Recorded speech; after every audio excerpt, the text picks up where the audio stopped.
이 시간에는 우리 마지막 12강 주의 재림 당세복에 관한 얘기를 좀 해보겠습니다. 우리 세대에 우리 손으로 세계복음화 하겠다라고 하는 표현을 조금 더 짧게 우리 당대의 세계복음화 하겠다. 이게 이제 당대의 세계복음화 이렇게 저희가 말을 했고 사실 있는 말이니까요. 이걸 줄여서 이제 당세복 이렇게 우리 계속 써왔습니다.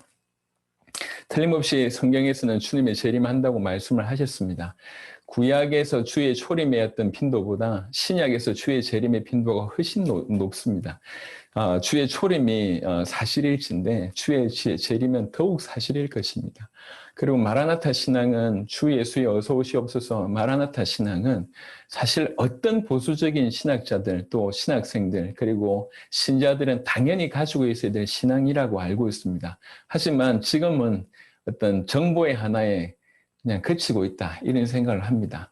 정말 우리 살아있을 때 주님 다시 오신다 이게 가장 근본적인 믿음이고 그것을 위해서 살아야 되는데 우리는 그것을 정보로 알고 있을 뿐만 아니라 심지어는 내 살아있을 때는 안 오셨으면 좋겠다고 하는 마음을 더 가지고 있는 것 같습니다. 애들 잘 키워야 되고 그럴 때까지는 주님 좀 안 오시면 좋겠고 우리 애들이 장가할 때 시집 갈 때까지는 안 오셨으면 좋겠고 손자 손녀들이 다 클 때까지는 안 오셨으면 좋겠고 이런 마음들을 계속 가지고 있는 것 같아요. 어떤 분이 이런 비유를 했었습니다.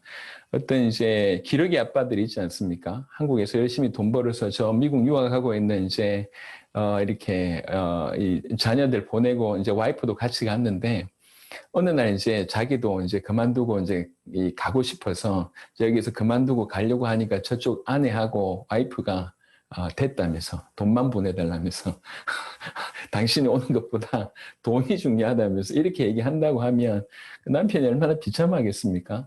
근데 우리가 사실 그렇게 하고 있는 것 같습니다.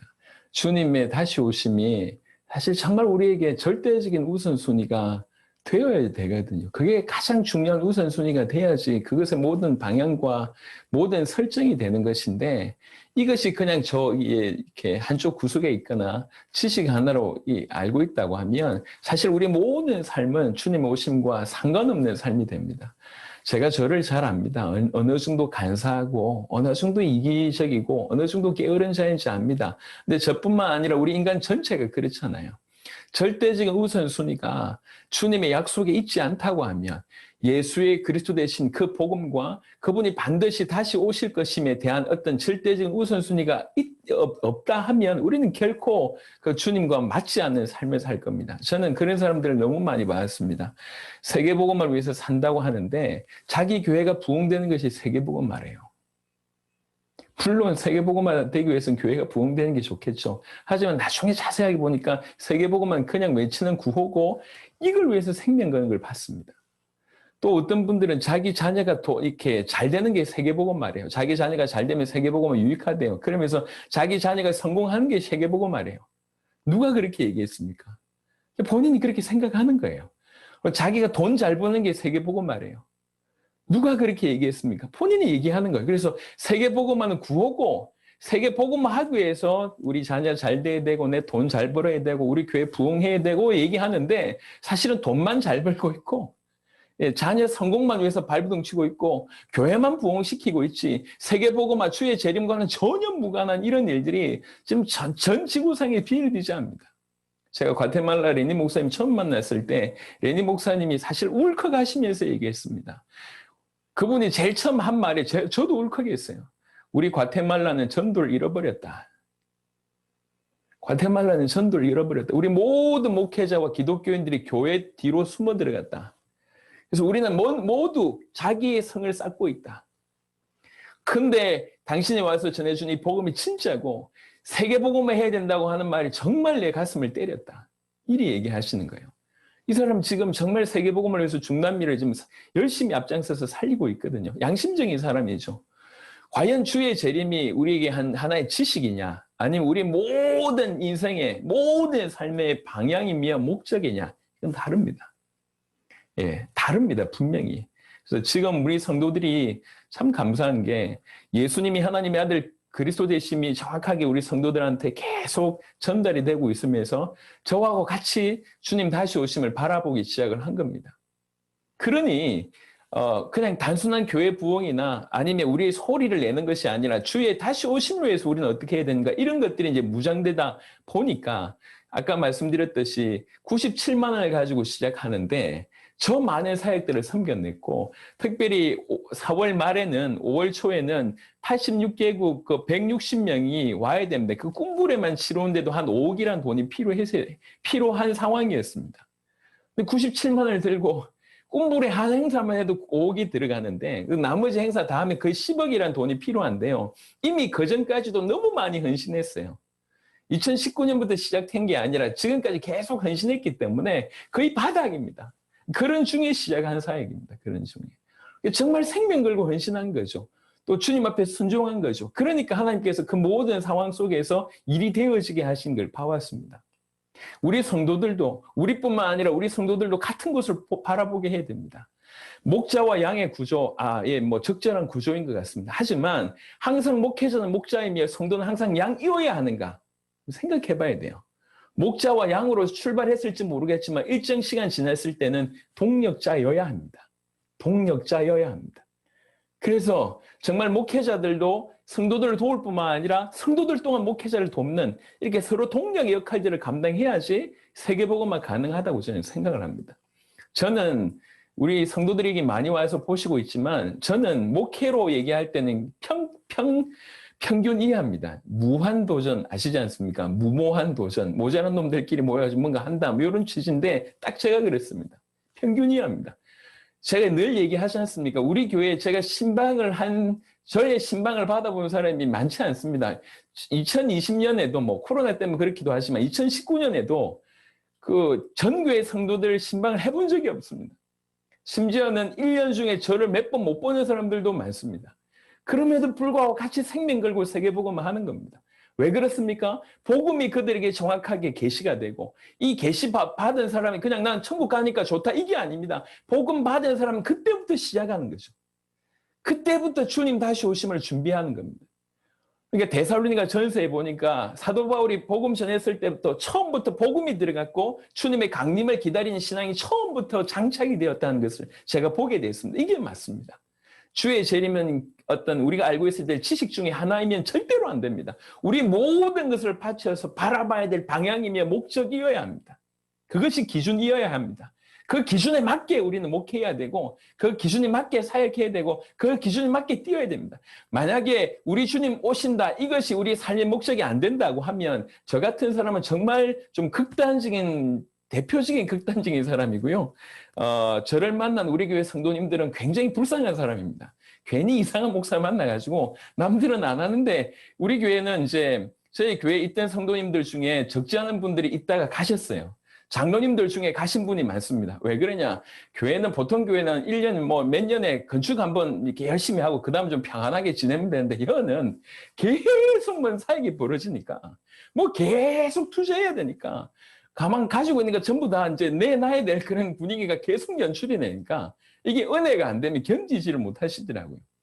많이 수고하고 나서 중간에 그냥 가신 분들이 많습니다.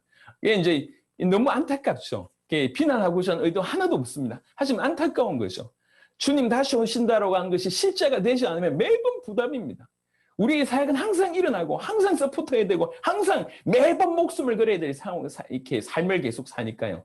그래서 만약에 주님 다시 오신다고 하는 그 기준이 이렇게 신앙생활 하는 것이 극단이라고 얘기하면 제가 가장 극단적인 사람이고 이렇게 살면 안 되는 거죠. 근데 저는 성경을 통해서 확인해 본 바, 그리고 지금까지 당세복의 사역을 뛰어와 본 바, 이게 정말 주께서 원하시는 삶이라고 하는 것을 계속 확신하게 됩니다. 한 번도 이게 틀린 길이 아닌가라고 하는 생각이 든 적이 없습니다. 저의 후회는 어떤 거냐면 더 열심히 못한 거에 대한 후회입니다. 더 빨리 사역하지 못한 것에 대한 후회입니다. 그것 말고는 후회가 없습니다. 너무 감사할 뿐이죠. 우리 같은 인생이 주님의 다시 오심을 준비할 수 있는 그런 인생이 된다는 게 이게 얼마나 축복입니까? 주님 오실 길을 준비하는 인생, 이것만큼 영원한 축복이 없는 것 같습니다. 이 마지막 때에. 그래서 정말로 주님의 재림이 이론이 아니라 주님의 재림이 이 실제가 돼야 되고 우리 모든 것이 돼야 되고 방향이 돼야 될 줄 믿습니다. 주의 재림은 뭐 많은 것이 있지만 특징이 몇 가지가 있다고 생각을 하는데 하나는 이제 올라가심 그대로 오시고 그리고 모든 사람이 볼 수 있도록 오시되 그 누구도 그 날과 그 때는 모른다고 하시며 마지막 그런데도 불구하고 조건 하나, 힌트 하나 있다고 하면 이 모든 민족에게 이 천국 복음이 증언된 이후에 그제야 끝이 온다고 했습니다.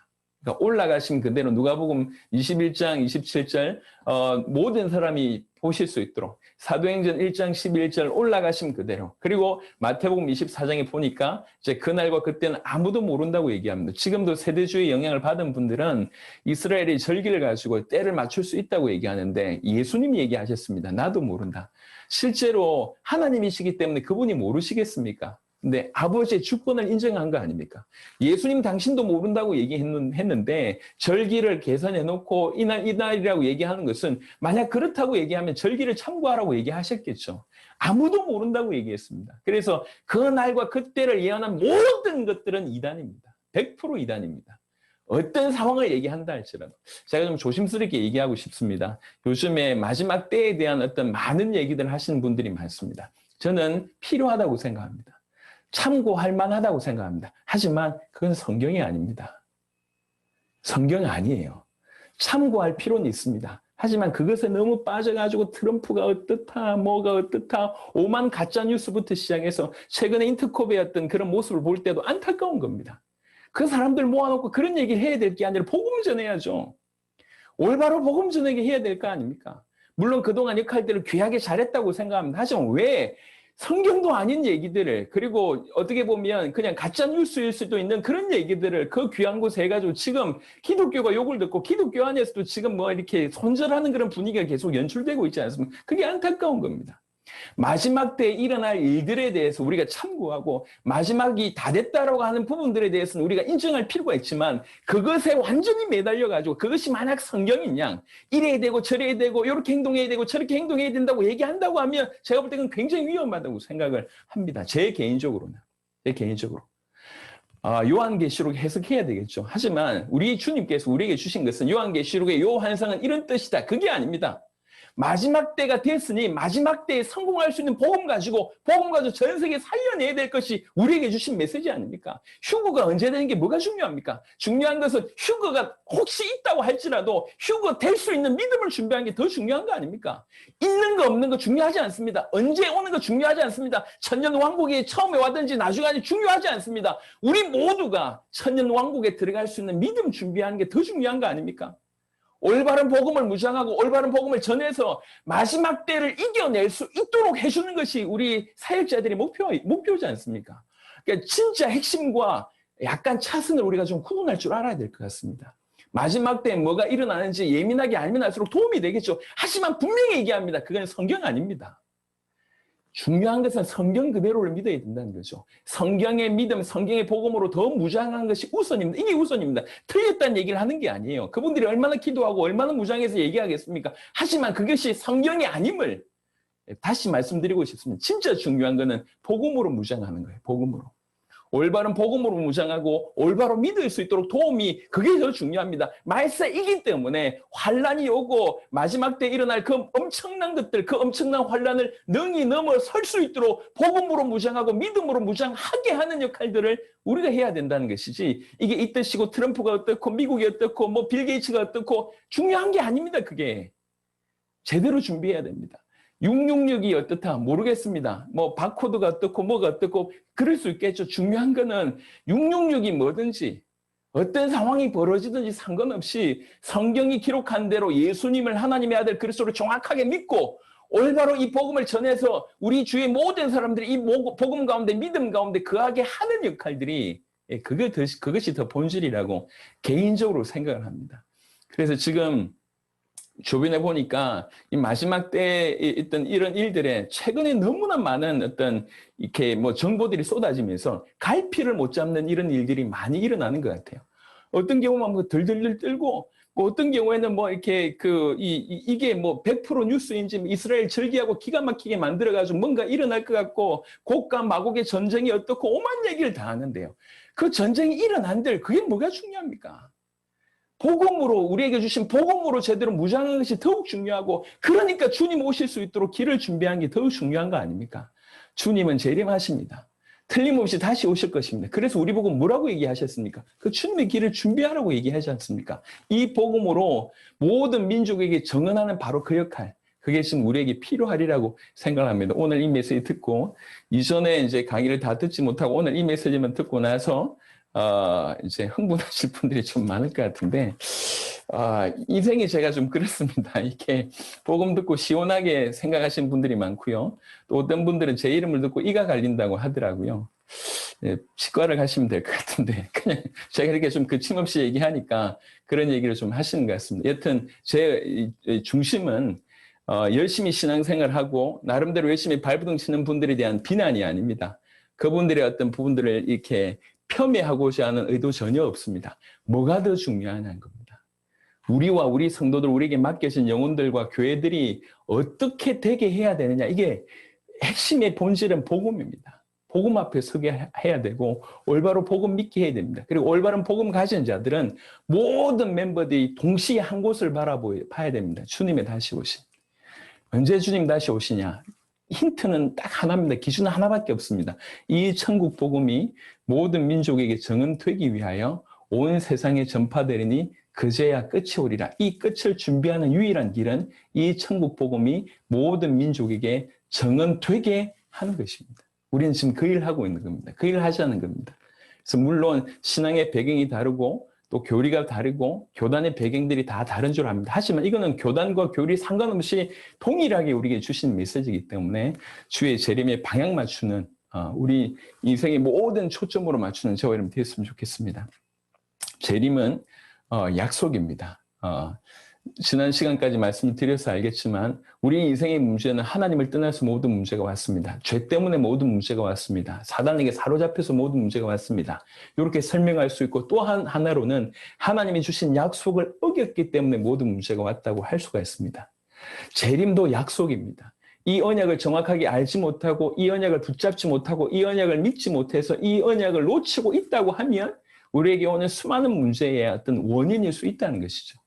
우리가 올바로 주님의 약속을 붙들지 않으면 주의 약속에 방향 맞추지 않으면 우리 인생이 우리 신앙생활이 올바르지 않을 거 아닙니까? 그래서 이것은 약속이라고 하는 부분으로 접근해야 됩니다. 주님 주신 약속입니다. 그래서 마태복음 10장 23절에 이 동네에서 너희를 박해하거든 저 동네로 피하라. 내가 진실로 너희에게 이르노니 이스라엘의 모든 동네를 다 다니지 못하여서 인자가 오리라. 마태복음 16장 28절에 진실로 너희에게 이르노니 여기 서 있는 사람 중에 죽기 전에 인자가 그 왕권을 가지고 오는 것을 볼 자들도 있느니라. 내가 진실로 너희에게 말하노니 이 세대가 지나가기 전에 이 일이 다 일어나리라. 또 그들에게 이르시되 내가 진실로 너희에게 이르노니 여기 서 있는 사람 중에 죽기 전에 하나님의 나라가 권능으로 임하는 것을 볼 자들도 있느니라 하시니라. 마가복음 9장 1절에 그리고 마가복음 13장 30절에 내가 진실로 너희에게 말하노니 이 세대가 지나가기 전에 이 일이 다 일어나리라. 제가 27강 때도 이제 요 얘기를 좀 했었는데요. 다시 이제 그 배경으로 한번 들어가 보시면 우리가 12제자라고 한번 생각하고 이 말씀을 듣는 자라고 한번 그렇게 이제 감정이입을 한번 해보시면 이 말을 들었을 때 어땠는지가 조금 느껴질 수 있을 겁니다. 우리가 베드로라고 한번 생각을 해보시면 열심히 고개 잡고 있는데 갑자기 예수님이 나타나셨습니다. 그리고 나를 따라오래요. 따라갔습니다. 한 3년 동안 같이 따라다니고 있는데 너무 많은 기적과 역사를 봤습니다. 근데 갑자기 주님이 십자가에 지셨어요. 그리고 다 끝난 줄 알았는데 사흘 만에 부활하셨습니다. 그리고 나서 40일 동안 당신들과 동거하시면서 40일 후에는 성천을 하셨습니다. 그리고 신학자들이 밝힌 바 한 열흘 후에 성령께서 임하셨습니다. 자, 이런 배경입니다.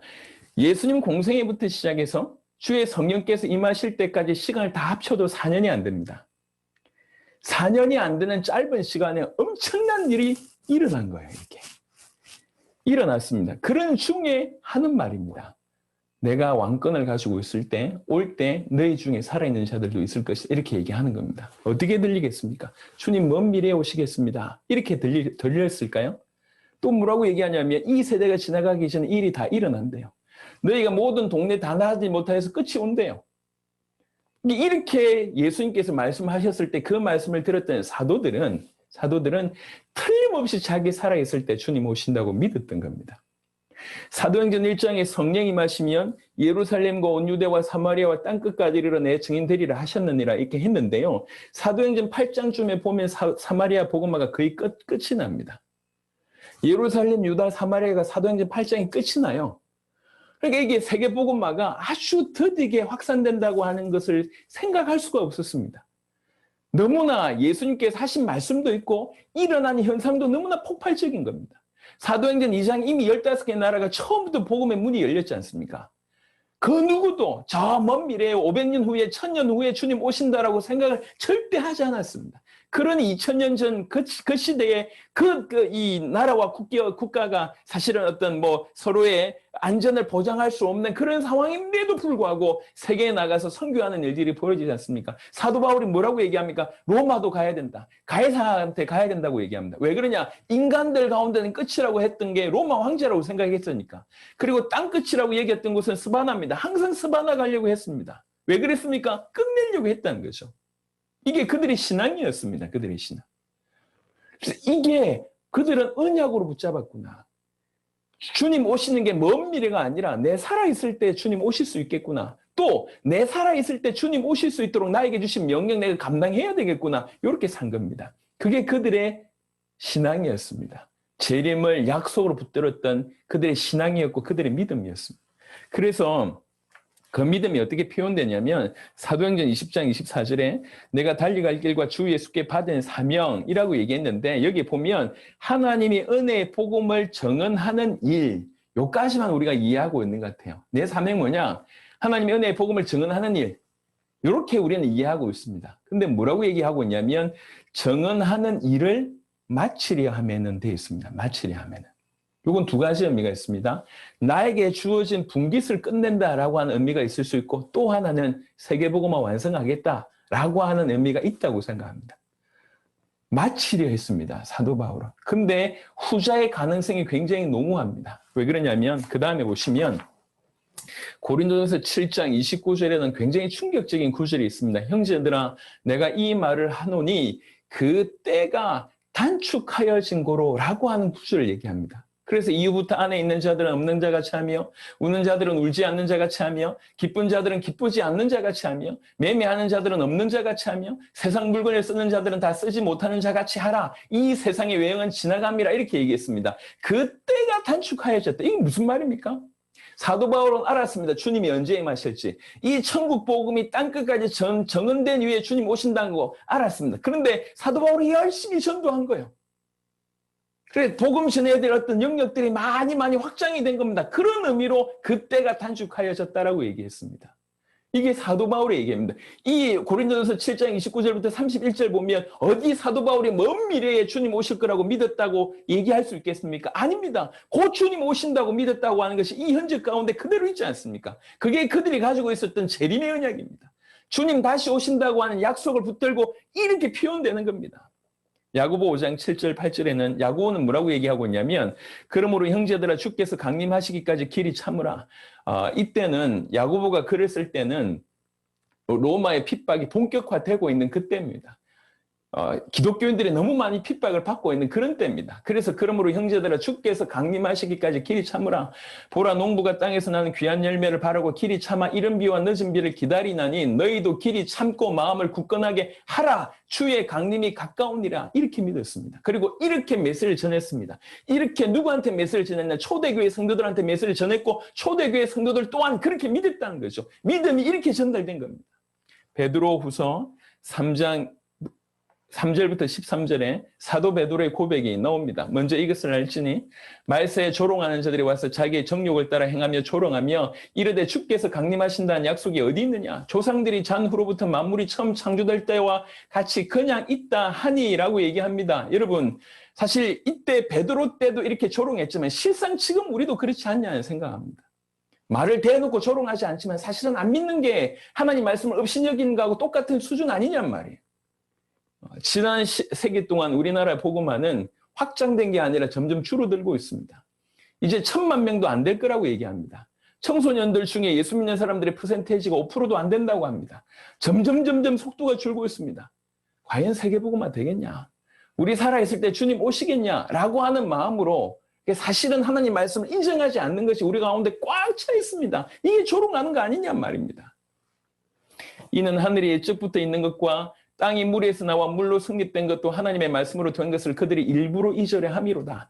이로 말미암아 그때의 세상은 물이 넘침으로 멸망하였으되 이제 하늘과 땅은 그 동일한 말씀으로 불사르기 위하여 보호하신 바 되어 경건하지 아니하는 사람들이 심판과 멸망의 날까지 보존하여 두신 것이니라. 사랑하는 자들아, 주께는 하루가 천년 같고 천년이 하루 같다는 이 한 가지를 잊지 말라. 주의 약속은 어떤 이들이 더디다고 생각한 것이 한 것 같이 더딘 것이 아니라 오직 주께서는 너희를 대하여 오래 참으사 아무도 멸망하지 아니하고 다 회개하게 이르기를 원하시느니라. 그러나 주의 날이 도둑같이 오리니 그날에는 하늘이 큰 소리로 떠나가고 물질이 뜨거운 불에 풀어지고 땅과 그 중에 있는 모든 일이 드러나리로다. 이 모든 것이 이렇게 풀어지리니 너희가 어떠한 사람이 되어야 마땅하냐. 거룩한 행실과 경건함으로 하나님의 날이 임하기를 바라보고 간절히 사모하라.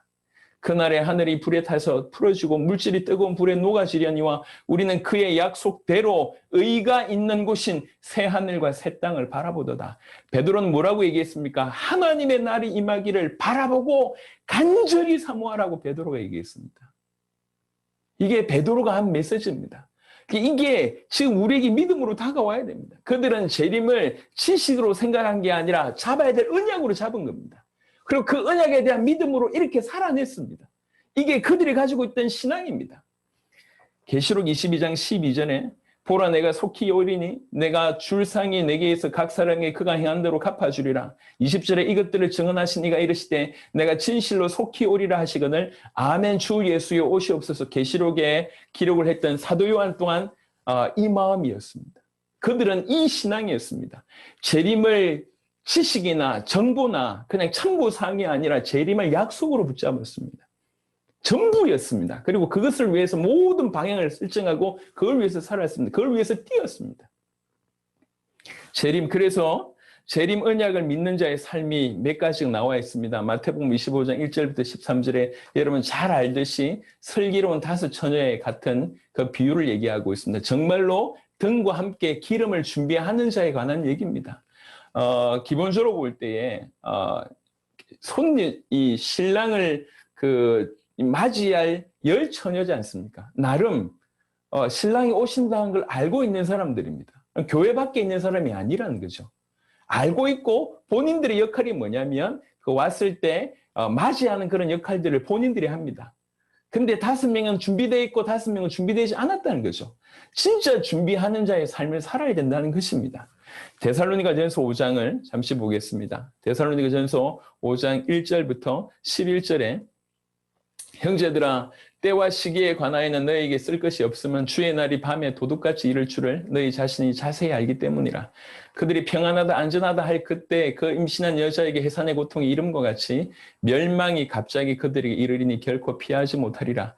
형제들아 너희는 어둠에 있지 아니하며 그날이 도둑같이 너희에게 임하지 못하리니 너희는 다 빛의 아들이요 낮의 아들이라. 우리가 밤이나 어둠에 속하지 아니하나니 그러므로 우리는 다른 이들과 같이 자지 말고 오직 깨어 정신을 차릴지라.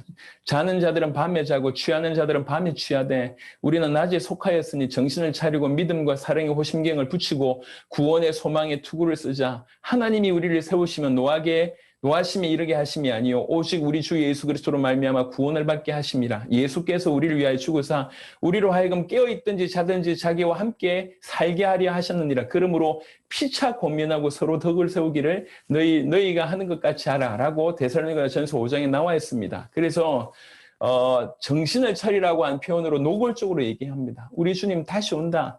다 사람들이 평안하다 안전하다 할 그때에 임신한 여자에게 갑자기 해산의 고통이 이르는 것처럼 그런 일이 벌어진다. 그러니 깨어있으라고 얘기합니다. 베드로전서 4장 7절부터 11절에 만물의 마지막이 가까이 왔으니 그러므로 너희는 정신을 차리고 근신하여 기도하라. 무엇보다도 뜨겁게 서로 사랑할지니 사랑은 허다한 죄를 덮느니라. 서로 대접하기를 원망 없이 하고 각각 은사를 받은 대로 하나님의 여러 가지 은혜를 맡은 선한 청지기같이 서로 봉사하라.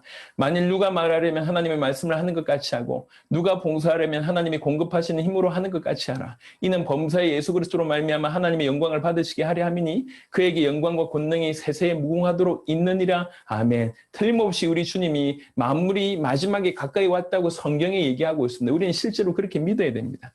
제가 지난번에도 27강에 또 언급을 좀 했지만 사실 이 주님의 재림 때문에 1세기 말에 큰 논쟁이 벌어집니다. 파루지아 논쟁이 벌어집니다. 파루지아 논쟁을 통해서 요는 뭐냐면 왜 오신다고 했는데 안 오셨냐. 그러면 그분이 거짓말 하셨다고 하는 것인데 그분이 하나님이냐 이렇게 되는 것이고요. 또 한 그룹은 약속하신 대로 오셨다. 그런데 성령으로 임하셨다. 이런 어떤 논쟁이 크게 대두됐습니다. 그래서 사실은 뭐 결론은 뭐냐면 성령으로 오셨다. 이렇게 이제 결론이 났는데 이 논쟁의 결론이 그렇게 난 건데요. 이 논쟁 이후에 어떤 일이 벌어졌냐면 내 살아있을 때 주님 오신다고 한 믿음이 완전히 현격하게 떨어진 겁니다. 왜 그러냐면 주의 성령으로 오셨다고 했는데 굳이 내 살아있을 때 주님 심판자로 이 왕권으로 가지고 임하시겠다라고 하는 것들이 이미 성령으로 임하셨다고 하는데 내 살아있을 때 이런 것도 사라진 거 아닙니까? 그러니까 이런 결론이든지 저런 결론이든지 내 살아있을 때 주님 오신다라고 하는 믿음으로 살 이유가 없어진 겁니다. 완전히 이 신앙이 완전히 이렇게 떨어진 겁니다. 근데 교회사를 보시면 아시겠지만 정말로 세계복음화를 하나님이 기뻐하십니다. 왜 그러냐면 여전히 우리에게 그 믿음으로 살 것을 얘기하고 계시거든요. 어제도 말씀드렸지만 우리 주님은 시간을 초월하십니다. 우리는 이 시간 선상에 있기 때문에 과거, 현재, 미래의 삶을 살아가지만 우리 주님은 항상 현재로 계셔서 항상 현재로 우리를 대면하시지 않습니까? 그들에게 사도들에게 주셨을 때의 그 주님이 지금 우리에게도 동일하게 말씀하고 계십니다. 우리 살아있을 때 주님 오실 길을 준비하고 우리 살아있을 때 세계복음화 완성하다가 주님의 영광스러운 재림 앞에 완전히 무릎 꿇고 그분을 맞이할 수 있는 그런 신랑을 맞이하는 참된 신부로서의 삶을 살기를 원하십니다. 우리 주님이. 만약 그렇게 살다가 우리 살아있을 때 주님 안 오셨다. 그럼 우리가 헛된 삶이냐? 그렇지 않다는 거예요. 예, 사도들이 그래 했지 않습니까? 주님 오실 것처럼 믿고 그렇게 살았는데 주님 안 오셨습니다. 그들의 인생이 헛산 겁니까? 아닙니다. 가장 가치 있게 산 겁니다. 우리에게도 그 축복을 허락하시는 겁니다. 그래서 정말 주님 오실 때까지 우리는 두 가지를 해야 됩니다. 우리에게 주어진 복음으로 전 세계에 전달하는 역할, 어떻게 보면 복음의 확산적인 역할을 해야 되고 또 두 번째는 우리 자신을 흠도 점도 없는 모습으로 주님 앞에 다가가는 그리스도의 장성한 분량으로 서야 되는 이런 역할들을 해야 됩니다. 둘 다를 놓치면 안 됩니다. 많은 사람들은 후자만 얘기하고 있습니다. 하지만 세계복음을 잃어버렸다고 하면 방향을 잃은 것입니다. 또 어떤 경우는 세계복음을 열심히 하면서 자기 자신을 주님 앞에 세우는 걸 잃어버렸습니다. 이것도 틀린 것입니다. 복음을 가지고 흠도 점도 없는 모습으로 계속 우리가 주님 앞에 가는 어떤 성화의 삶을 살 뿐만 아니라 동시에 이 복음으로 전 세계에 전달하는 삶을 반드시 살아야 됩니다. 예수 믿는 자의 삶에 거룩이 빠졌다고 얘기한다는 것은 이 전제의 삶을 놓쳐버린 것입니다. 지금 참으로 안타깝게 교회가 많이 비난을 받고 있는데 사실 비난받을 행동을 하고 있는 것 같아요.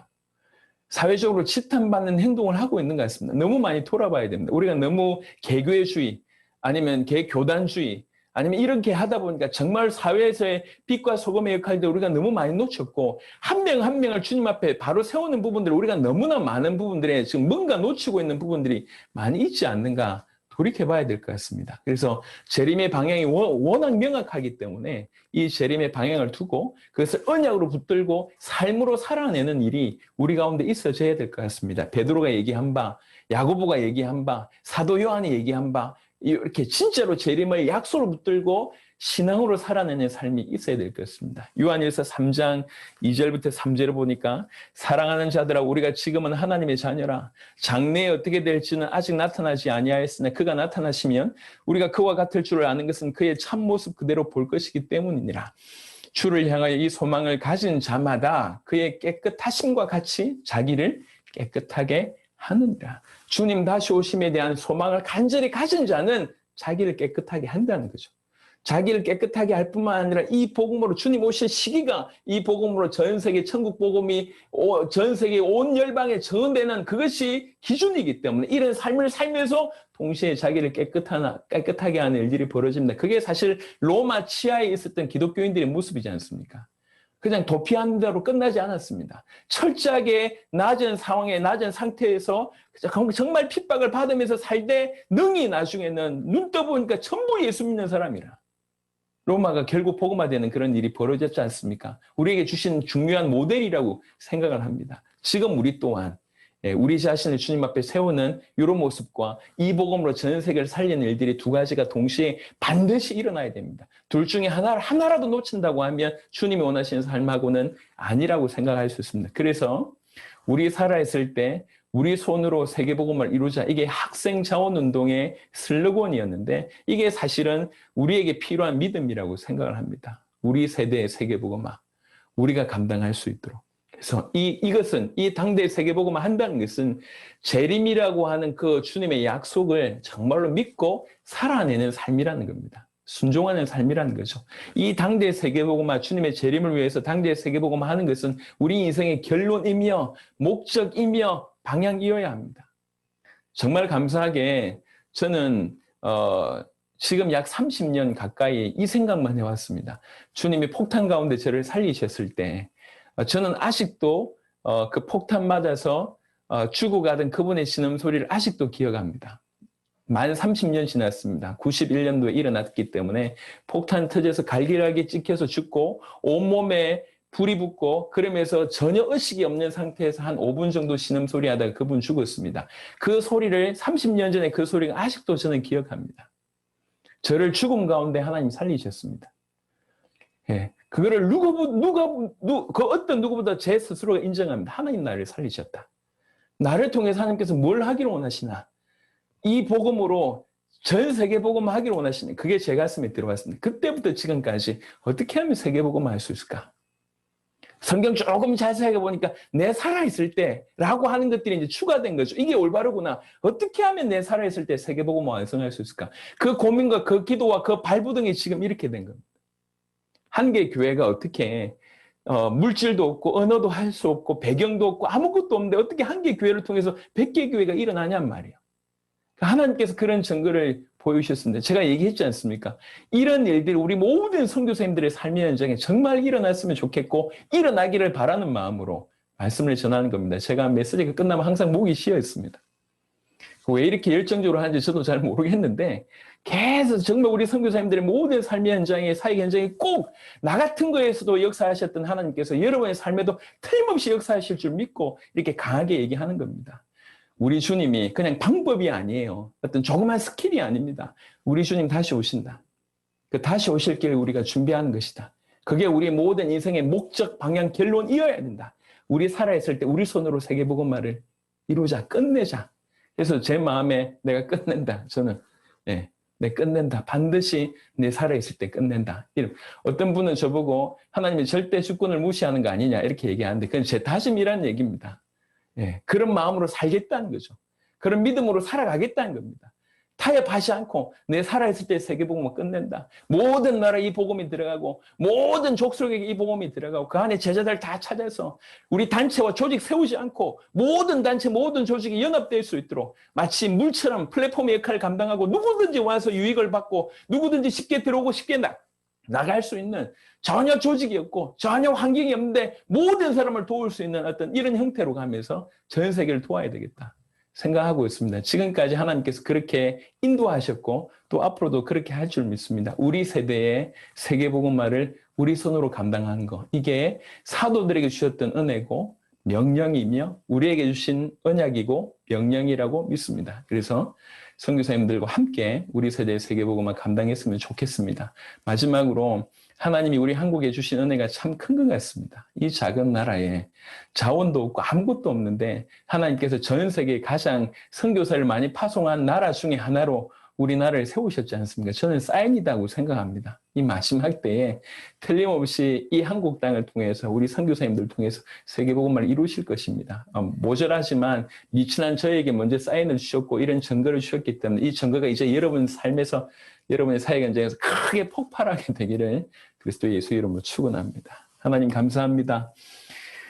지난 한 주간 동안 또 12강의 메시지를 우리 선교사님들과 나누게 하심을 감사를 드립니다. 하나님 참고 정도가 아니고 그냥 조그마한 스킬을 얻어가는 것이 아니라 우리에게 역사하셨던 그 역사가 전달될 수밖에 없는 그런 복음과 믿음이 우리에게 같이 공유되는 그런 시간들이 되게 하여 주시옵소서. 이후에 선교사님들을 통해서 더욱 이 복음의 역사가 폭발하게 주님 인도하여 주시옵소서. 지난 한 주간 우리를 인도하신 하나님을 찬양하고 우리 주 예수 그리스도 이름으로 기도드렸습니다. 아멘. 아멘.